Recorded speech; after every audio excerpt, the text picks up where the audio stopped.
All right, let's get right into it. Today, we're going to break down one of the most disruptive cyber attacks we've seen in a while, the 2026 wiper attack that hit the medtech giant Stryker. And this isn't just another story about a data breach. No, this is a really chilling case study in how an organization's most trusted everyday tools can be turned into devastating weapons. And the scale? Just staggering. The attackers, a group calling themselves Handala, claimed they wiped more than 200,000 devices. We're talking servers, laptops, phones, you name it, all across the globe. Just let that number sink in for a second. So imagine coming into work on the morning of March 11th. You go to log in, but nothing. Just a dark, useless screen. The only thing you can see is the logo of this hacktivist group, Handala. It was basically their calling card. A stark announcement that the company's entire digital backbone had just been snapped in two. So, to really understand how something like this could even happen, we're going to treat this like a forensic investigation. We'll look at the anatomy of the attack, explore the core technique they used, it's called living off the land, and we'll uncover the critical blind spot that made it all possible. Then we'll ask, hey, was this preventable? And finally, we'll pull out the billion-dollar lesson in all of this. Okay. So let's start right at the beginning, the crime scene. What did it actually look like in the immediate aftermath of this global shutdown? Well, the blast radius was just immense. Operations ground to a halt in 79 different countries. In Ireland, which is Stryker's biggest hub outside the US, they just sent more than 5,000 employees home. But what's really critical is that patient-facing systems got hit. The Lifenet ECG platform, that's what paramedics use to send vital heart data ahead to the hospital, it just went dark. Some places were literally thrown back into the dark ages, forced to rely on pen and paper to keep things moving. And here's where it gets really interesting. In their official filing with the SEC, Stryker said they found no evidence of ransomware or malware. Now think about that. If it wasn't a virus, if it wasn't some malicious file, then what in the world could cause that level of coordinated, catastrophic destruction? And that brings us to the how.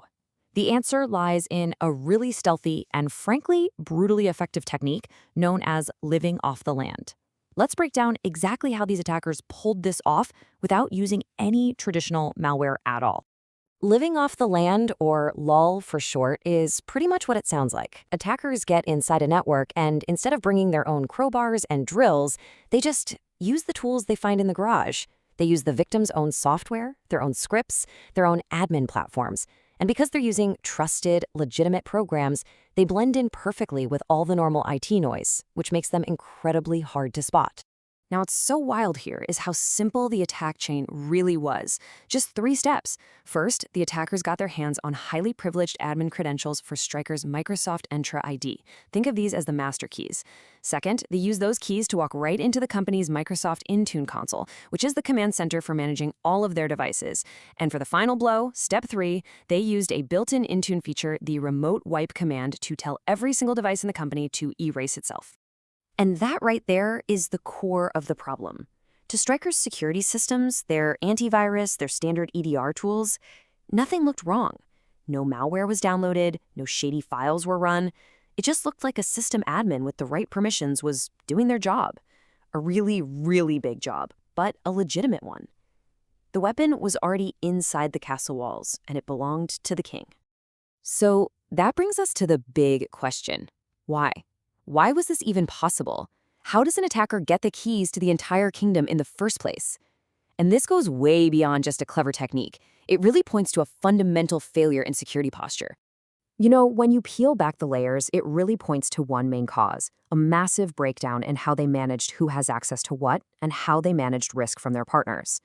The most likely way in wasn't a direct assault on Stryker's walls. It was a supply chain attack. The bad guys targeted one of Stryker's IT service providers, stole the admin credentials from them, and basically used a trusted partner as a secret side door. And the scary part is, they weren't in a hurry. Experts think the attackers had a dwell time, that's the period they were inside the network without anyone knowing, of weeks, maybe even months.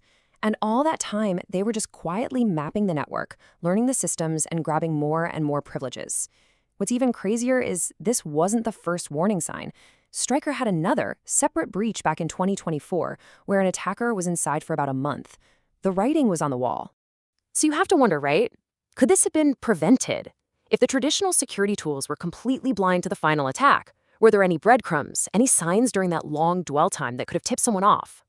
This is where we see a huge difference in security philosophy. On one hand, you have traditional EDR, which is mostly looking for bad files.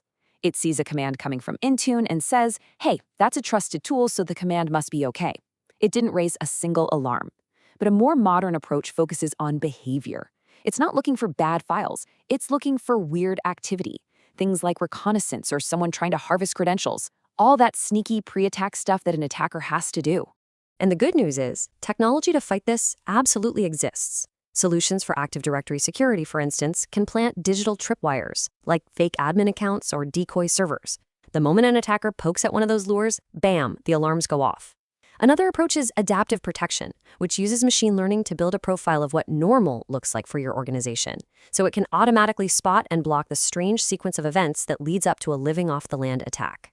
Which brings us to our final section, the so what. What were the real devastating consequences here? And what's the critical lesson that every single organization needs to take away from this? The financial fallout was immediate, and it was severe. Stryker's stock plunged almost 4% on the day of the attack, and the road to recovery, it is long. In the healthcare sector, the average time it takes to just identify and contain a breach is 279 days. That's most of a year. And while the average cost for a healthcare breach is over $7 million, you can bet an incident of this magnitude is going to cost way, way more. So what do we learn? First, your security is only as strong as your weakest partner. Third-party risk is your risk. Second, and this is so important, identity is the new perimeter.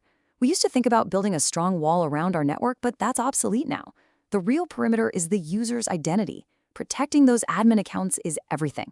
Third, you have to get beyond just looking for bad files and start detecting bad behavior. And finally, having an incident response plan that you've actually practiced isn't a nice to have, it's your lifeline. So I'll just leave you with this final thought. In a world where attackers can weaponize the very tools you depend on to run your business, you have to ask yourself, if this happened to you, would you even see it coming?